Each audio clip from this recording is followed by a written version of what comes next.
let's kick it off. I agree. So you want to tell us about your, I'm Dr. Joe Ross from biology. What's Joe up? From Fresno. That's right. Fresno Joe.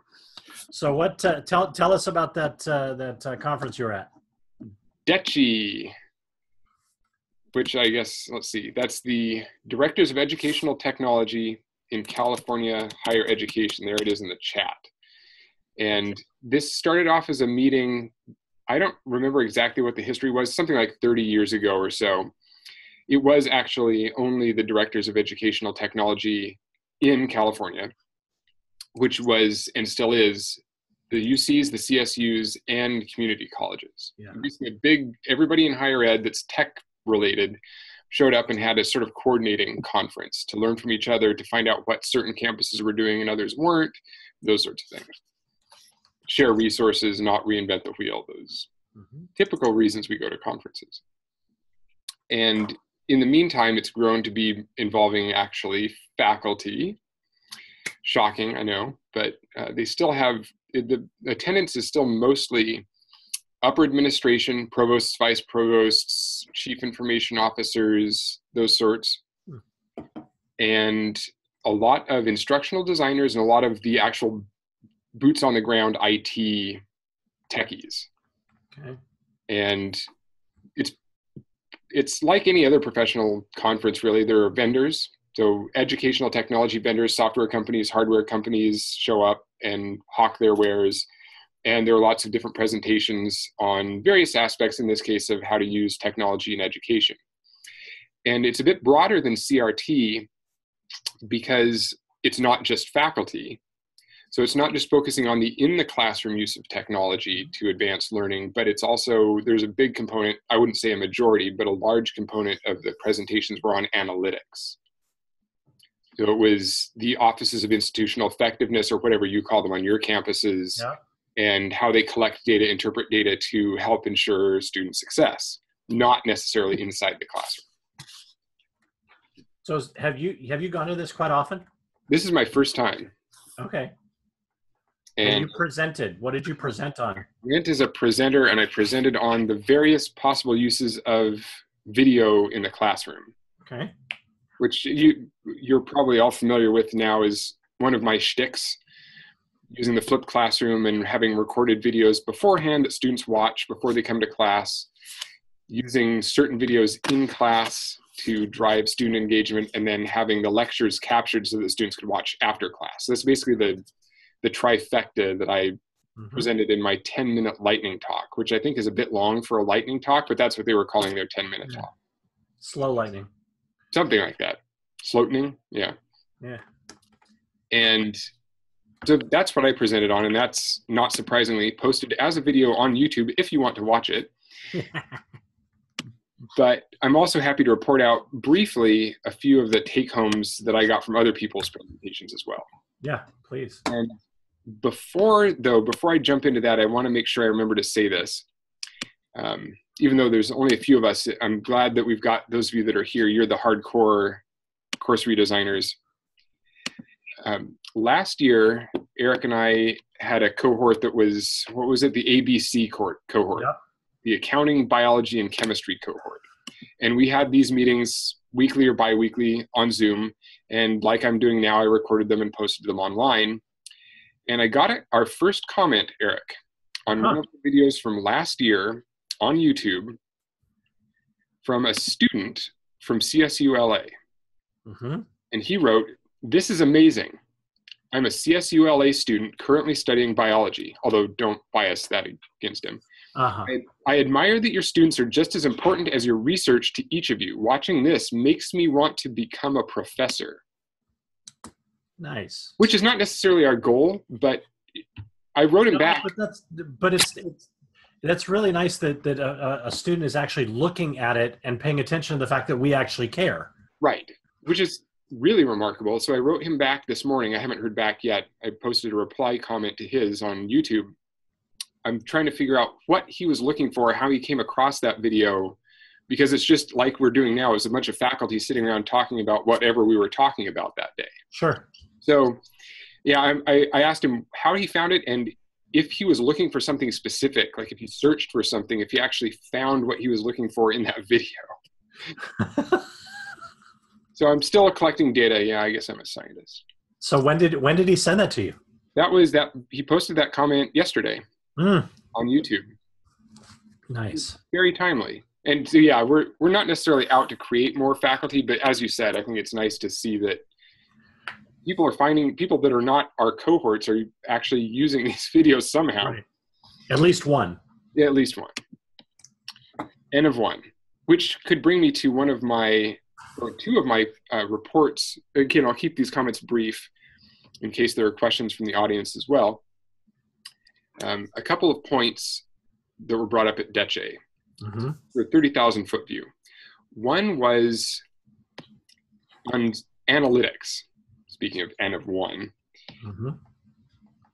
A lot of CIOs, chief information officers, and institutional effectiveness data are pushing the idea, they're not pushing, they're providing the idea that we have to be careful about and I know I'm preaching to the choir, we're scientists and so forth, but that every one of our analyses that we do, and I'm pitching this specifically for our e-portfolios for the purposes of this conversation, we make assumptions about what the data we collect means.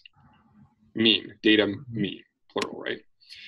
And they were pointing out that some analytics that campuses are doing involve, say, there was a huge amount of conversation, which is not surprising, about learning management systems at DECHE. Mostly about the different LMSs on the different campuses and who's moving to which new LMS and why, and the technical issues they're running into and boring stuff.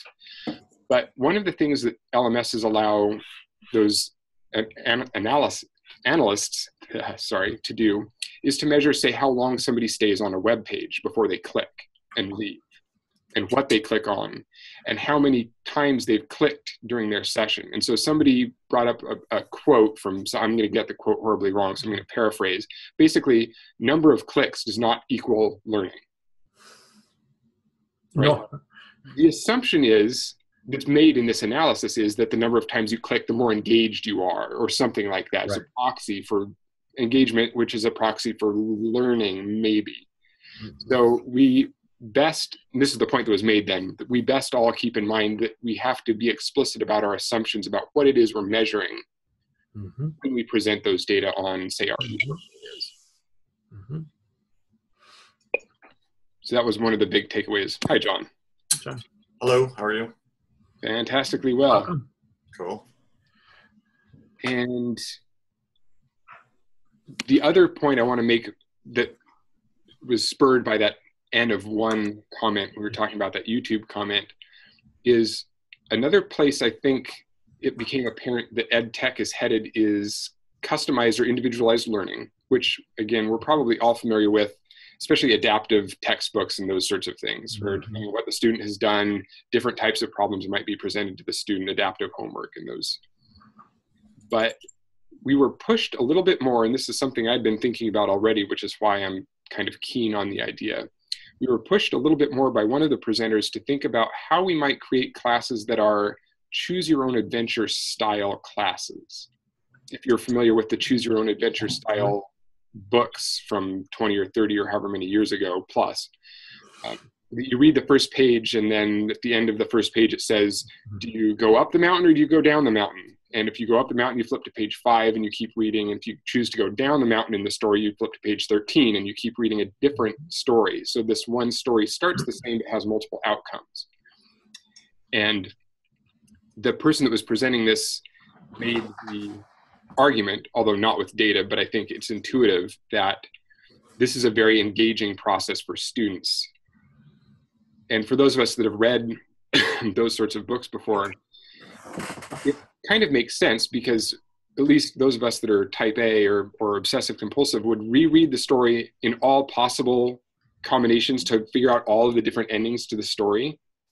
And that is what this presenter was pitching as sort of the engaging part, is that you might get some students really engaged who use the same course or the same material multiple times to learn about all of the different aspects of a topic, for example. So how are we potentially going to use technology to make that sort of environment if you're interested in that? Yeah, the downside to that is you have in a class of 150, at least 50 different projects going on at the same time. Right. As an instructor, that is hard to keep track of all of them. That's what makes me balk usually. Yeah. I mean, in my class of 25, that's one thing, but scale that up, and I don't know. Even with technology, that just sounds almost intractable. Yeah, could be. I was thinking about it in terms of, since I've created a digital course manual that really all it does is curate the videos that I've created that I ask videos to watch. Mm-hmm. I've started to think about how you could write a nonlinear textbook, essentially. It would be a choose your own adventure book. You read the introduction section to what we might all think of as a typical chapter. Mm-hmm. And at the end of the chapter, then a student might be able to pick one of 3 different case studies or themes that they would answer questions about. So you could think, well, I don't know if this is a great idea, but for example, in organic chemistry, you might have the end of a chapter on synthesis that ends with, okay, would you like to learn more about substitutions on a benzene ring versus Diels-Alder reactions? Mm-hmm. And then you follow whatever track and you answer specifically about that topic that lead you towards some further learning or something like that. And you might assign a student, pick 3 different topics and follow each of those sort of scaffolded trajectories where the homework at the end of the chapter, each question builds on the answer to the subsequent question. I'm just spitballing here, but yeah, it gets intractable pretty quickly if you're doing this live or letting students, giving students lots of different options of what to do. The theme is an interesting one where students, biology students could take, for example, general chemistry with a biology bent versus my engineers could take it with an engineering bent. Mm-hmm. And so all the examples are based in engineering versus based in biology. Right. And some things, they'll just all come back together, but that might be an interesting thing, mm-hmm. but it still effectively triples or quadruples the workload. Or at least in my mind, triples or quadruples the setup. Yeah, but not all the materials are available yet to do all of that. That's the advanced workload. Yeah. Yep. Once put in place, yeah, then this whole idea will be obsolete. There you go. Huh, sad. So it was a good conference then. Yeah, it was engaging. It is definitely still tailored more to the technically minded and the implementation and the hardware, but I encourage more of us to apply to attend. It's relatively inexpensive. Mm-hmm. As you were talking, I looked it up. The pre-registration was only $350. Yeah, and if you're a first-time attendee, you can apply for the first-time attendee scholarship, which makes it $0. Oh, which I got. I don't know how many there are, but apply if you can. Mm-hmm. And it rotates from area to area in California. I think it's back up in the Bay Area next year. Okay. It alternates between, let's see, where were we? I don't remember what town I was in. You were Costa Mesa. It was, Costa Mesa. It was the LA area. So before all the fires.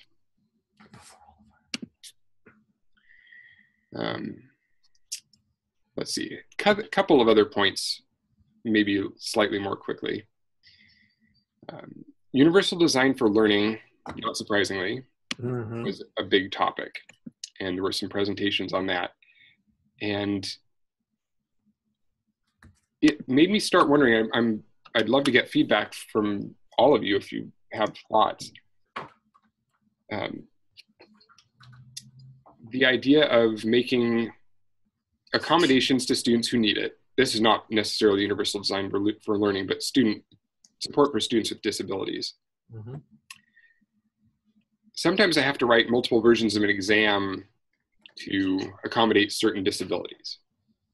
And I've always wondered how you can if it's possible, and how you tailor an exam so that you're measuring students equitably, even though it's different exams. You're trying to examine the same material, but the structures of the exams are necessarily different. Is that possible? Is that a goal to work towards, or is that just something to accept and say there's never going to be an apples to apples fair comparison between your ABCDFs for your traditional exam and your ABCDFs for this other exam that is accessible? Or can you give me like what would you design the second exam? For what disability are you referring to? So let's pick, for example, dyslexia. Okay. So I have long paragraph style exams that I write and study paragraph-based questions. You read this, right? You get the useful information out of it, and then you solve the problem. And I know that some students with certain forms of dyslexia anyway benefit from not having that paragraph structure and not having a lot of those distractor pieces of information or potentially distracting pieces of extraneous information in the word problem. So I've had requests, although not from campus, but I know from the students who've come to ask me, can you format, just actually physically format the same question in a different way to make it more accessible to somebody with dyslexia, like bullet points instead of paragraph.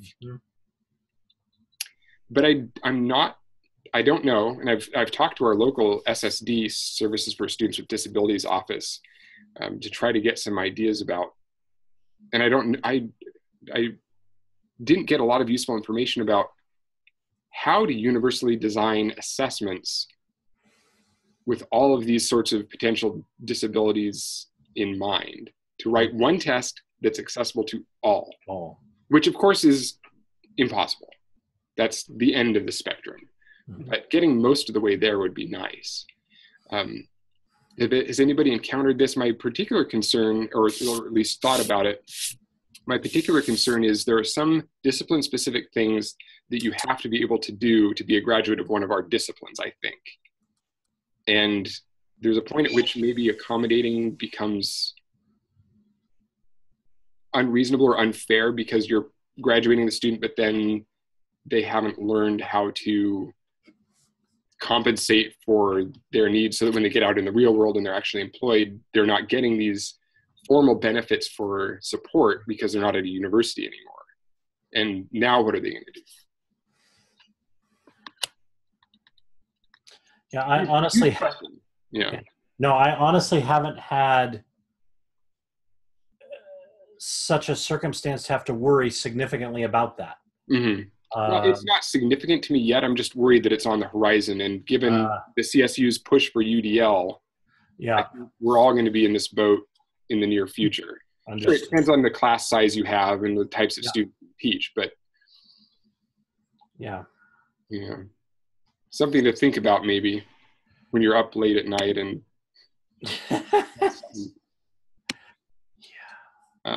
the last point that I'll make then, so the keynote for this conference was from John Landis, who is one of Apple's top education executives.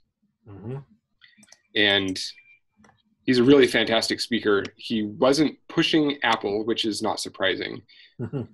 He was indirectly, but not overtly. And he made a really interesting point which we all, I think, all know. We're a mobile technology society now. He pointed out that in 2013, 2014, the total traffic on the internet was, for the first time in history, more from mobile devices than from PCs. We already passed the transition to mobile a few years ago. And his main point, here's the takeaway. Students have these devices.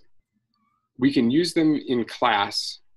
And he's making the point that in addition to for accessibility reasons, but just the fact that they have this information at the fingertips, that we need to rethink our assessments to try to measure not just whether students can find the information or memorize, right? We're beyond feeding them information and having them regurgitate it back to us on exams. They can find that information online.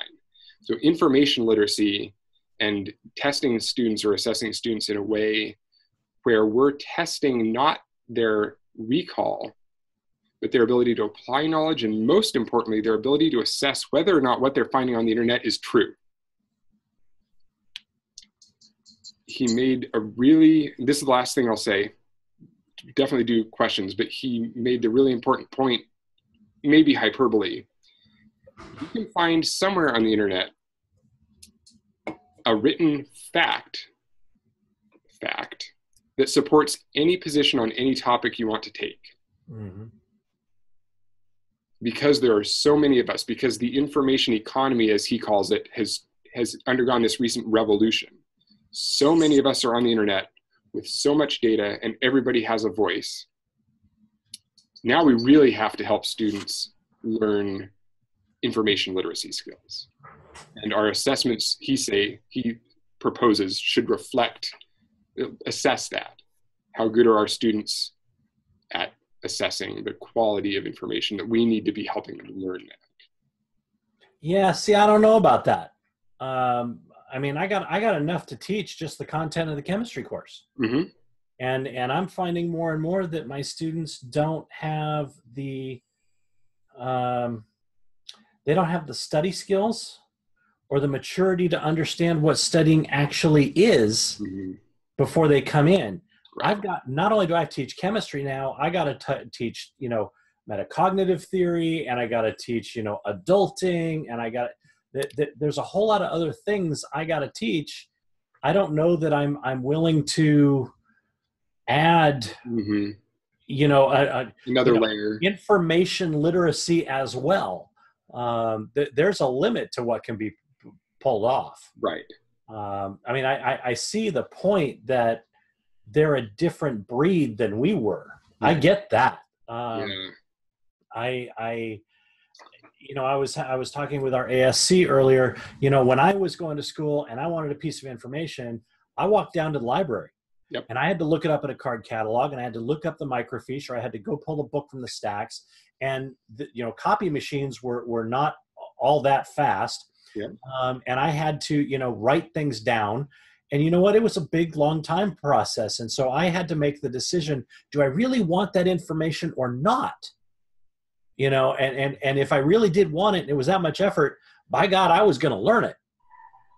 Today, we just type it in. Oh, I got my information. I'm gone. Next up. Right.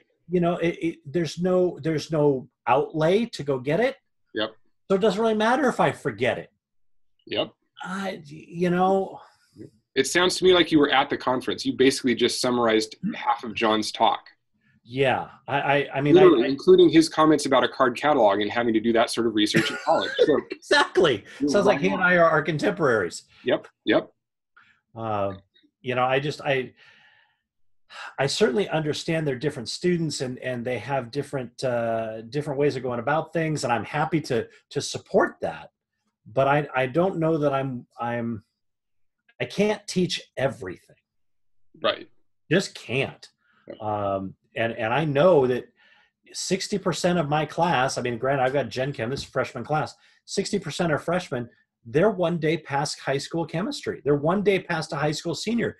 They don't have the maturity of a college student yet. Right. They don't know how to study. They don't know what study skills are. And quite frankly, a lot of their work ethics haven't been developed yet. Yeah. And so I got to work on that. Yeah.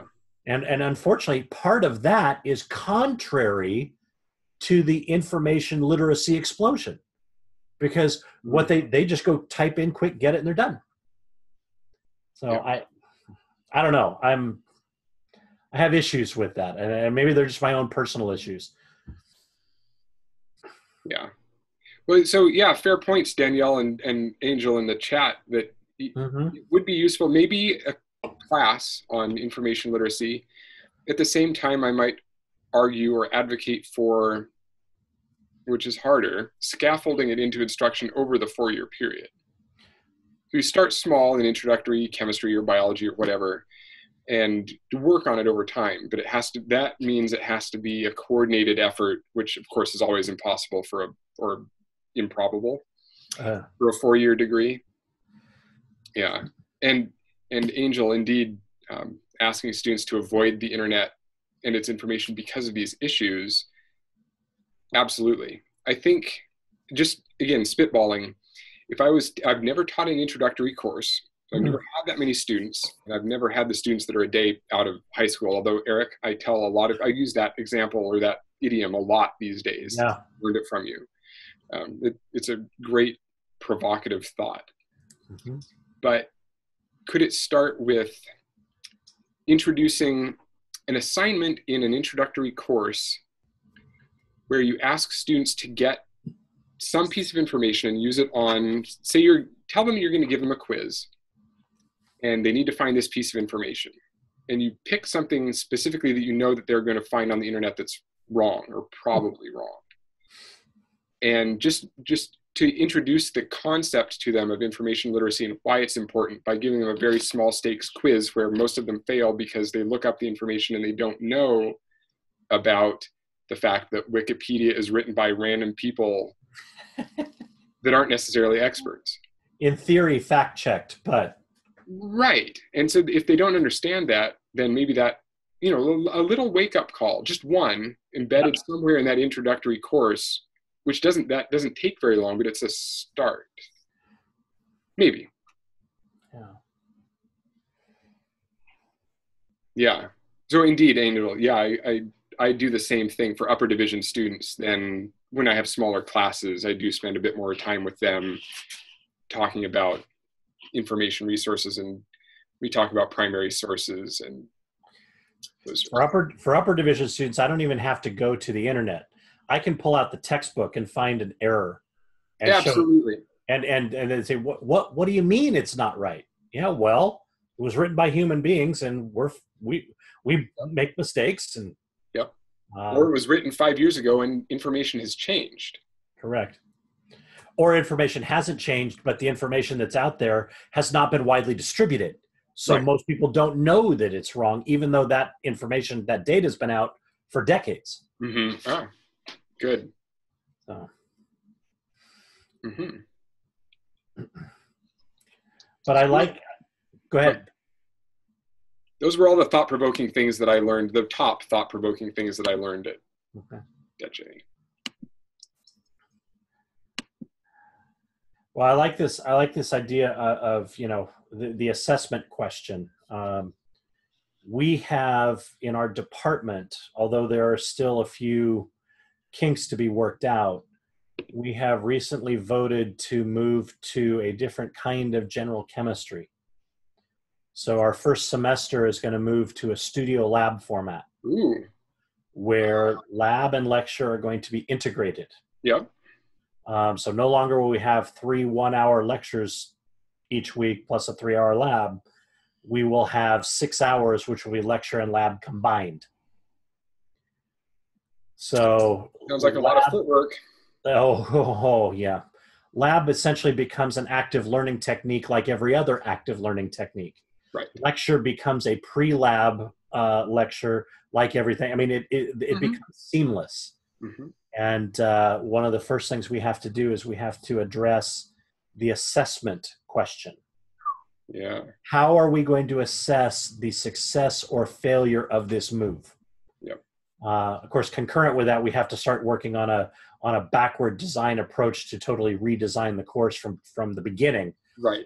So in a sense, course redesign has now fully taken over this course. Mm-hmm. It's not just one or two of us doing something, but we're basically burning everything to the ground and starting over.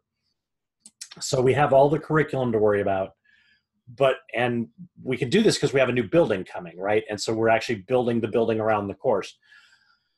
Okay. But we also have to assess how are we going to do this? So I'm interested in if anybody's got any brilliant ideas on best ways to assess success or failure of this change.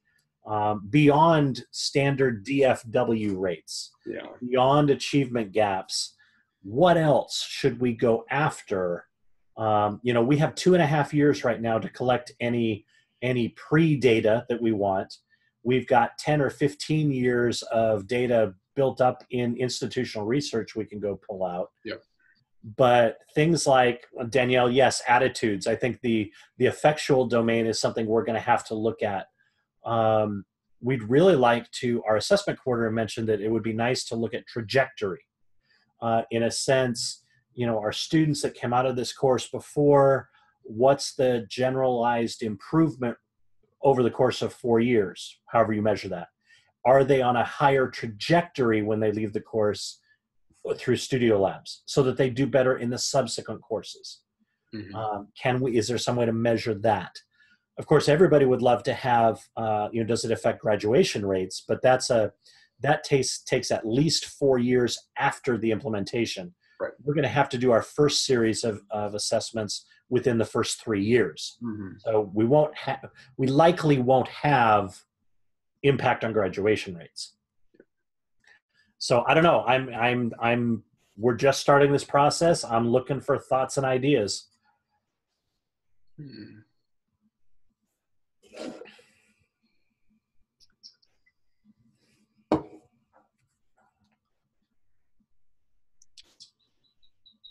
I mean, look at it here. Here's the way to think about it. If you were to take your course, completely destroy it, starting over from nothing, from scratch, how would you assess it?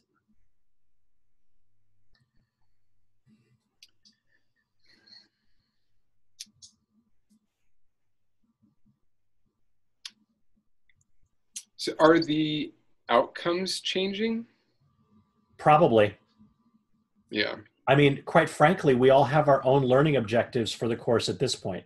We're going to actually have to come together and have a collective set of learning objectives. Yeah. And in my mind, I think we have to go a step above that, and go to what I might call outcomes, which is, when a student leaves the course, I want that student to be more independent, a more independent chemist than when they came in. Mm-hmm. That's not a learning objective so much as an outcome. Yeah. And yes, Angel, yes, we know SLO has the studio labs. We've actually been in contact with Alan Keist quite a bit. That's where we started germinating this idea from.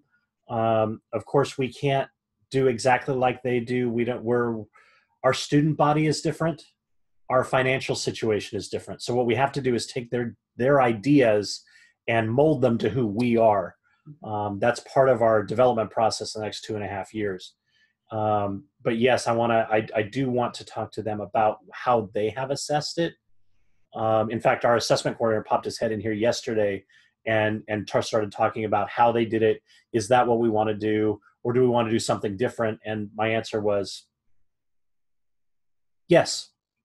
Yes, we want to do it their way. Yes, we want to do something different. We want to go beyond that. Yeah. I think we should contact Alan and say, now knowing what 10, 15 years later, is there an assessment you wish you'd have done that you didn't? Because we now have that opportunity. But right now, we're just brainstorming.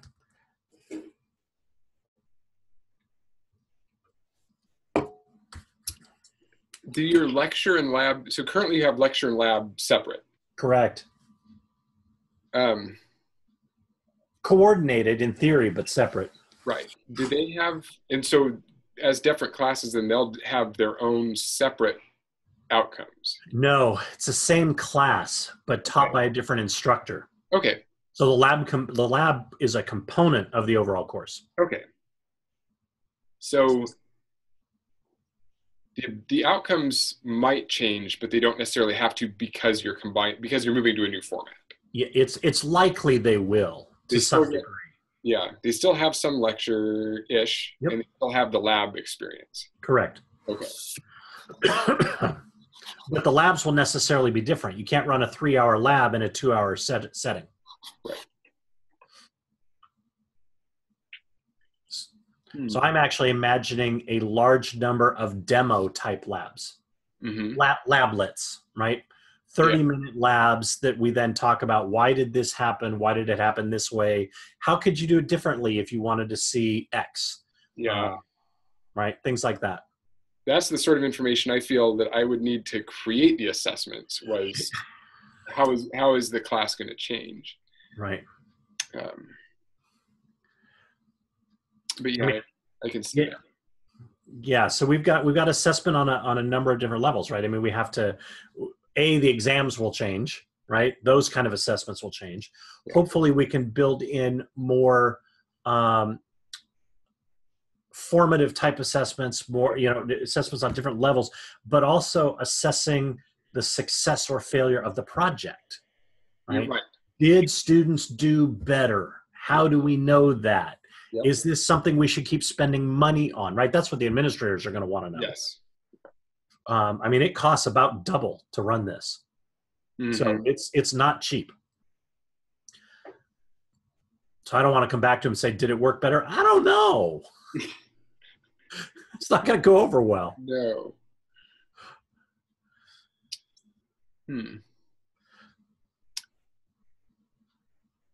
The things that I commonly ask my students assessment-wise when I redesign a course, which again may not be relevant because it depends on the type of redesign or edit augmentation. Right.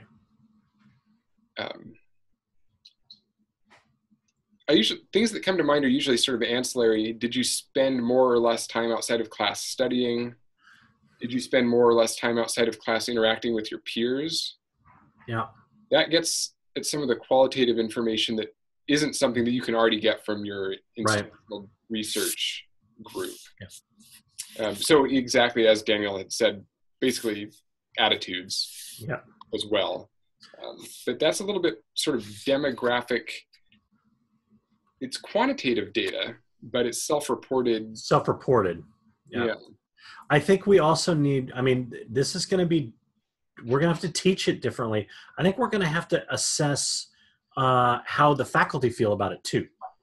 How was your workload? How was, did your grading go up? Do you feel more stressed out about it? How do you, teaching a studio lab, did you enjoy it more? Do you feel the students learned more? Granted, that's an anecdotal thing, but we, as faculty, we want to feel good that our students learned. So it's kind of, in that case, I kind of want the anecdotal as opposed to the quantitative. I don't know. I think there's a lot of things we gotta look into. Engagement. Measuring student engagement might be a place where you are almost assured to get an improvement. I would hope. Yeah, right. If you have somebody who can go in and use the COPUS or one of the protocols for observing classroom activities while they're happening before you make this change and after. COPUS? I don't know this. Yeah, COPUS. Okay. Classroom Observation Protocol, something. Yeah. I think I have a link to a reference on our team drive. It's all right. I'll just Google it. I can instantly get information through the network. Just make sure that it's the valid reference and not somebody else. Yeah. So there are some instruments that people use to assess what's going on in the class. Has anything actually changed in terms of active learning and those sorts of things? Okay. Yeah, I'm just getting a quick. One thing that I like to ask students, which I've never seen a statistical difference, but at some point I'll find one, is I always ask before and at the end of the semester, are you asking more questions than you normally do in a class? That's my proxy for mental engagement. Are you thinking about material? Are you being challenged mentally? It also has something to do a bit with the environment of the classroom. Is it a comfortable situation in which to ask a question? Right. Yeah, our physical space will change dramatically. So that'll be an interesting thing. Yeah. So yeah, I would definitely, absolutely. That's probably on the top of the list in terms of the capital that your campus is spending to build a building. Yeah. Really have to know student get student feedback on how the space change affects their learning. Yeah. So, which means we would need to get some pre-data from the students now. How do they feel about this space? Yeah. And then we can ask the same kinds of questions in the new space. Now, it won't be the same students, but what are you going to do? Well, it's interesting. We've had some similar things occurring on campus here, new buildings or new classrooms recently redesigned for the first time since like the 40s. Yeah. And the administrators and the public that toured those buildings, those labs before they were renovated, and those of us that have been scientists for decades can walk into those labs and we can see that they look like they're from the 60s, because they are. But I'm not sure if students have that perspective. So it would be really for you to, I'm interested to hear what happens when you say, how do you feel about the current lab space versus when you ask them about the new? Without that perspective, they might say, oh, it's great either way. Yeah, it fit the bill. It worked. Yeah. We learned. So yeah, I don't know how students perceive infrastructure. How do you feel the classroom space impacted your learning? Did the classroom space provide an inviting educational experience? Something on a Likert scale, 1 to 5. Yep. Something like that. They could, just see if the numerical score changes. That's actually part of, if I remember correctly, that's part of Fresno State's classroom student evaluation form. It's not just about the instructor, but there is also a question about whether, and you said it almost verbatim, whether the classroom infrastructure facilitated learning or on a Likert scale. Yeah. Well, we got 2.5 years to get this figured out. So yeah, it's a start. It's a start. But I got to say, we've been very blessed with very, very supportive deans and provosts and presidents to this point. I would imagine. And from what I understand, the deans have simply said, look, if you find this to be the best thing, then we're going to find a way to make it happen. There's some extra capital that has to go into turning the room into an actual studio lab from a simple active learning space. And from what I understand, there's money for that, although we haven't gotten a final word yet. We're still waiting on that. It seems like we're getting support from every level so far. Well, may it carry on then. May indeed. So thanks for your feedback. If you guys think of anything that can help us, let us know. Send it along. Absolutely. Any final questions, concerns, gripes, criticisms? As an old high school student, teacher of mine said, any questions, comments, or otherwise? There you go. That's probably the easiest way to do it. Direct them to this brick wall. Exactly. It's Friday of week 15. I'm done now. All right. Okay. Well, in that case, let's go party, everybody. I have to go proctor an exam. Or that. Yeah, that. But thanks for coming, everybody. We'll send out a new set of schedules. I think we set them up, but I don't know if we sent them out early on in the year. Right. For spring, but we'll certainly send them back out for sure. Yep. Okay. To be continued. Thanks, everybody. Good afternoon.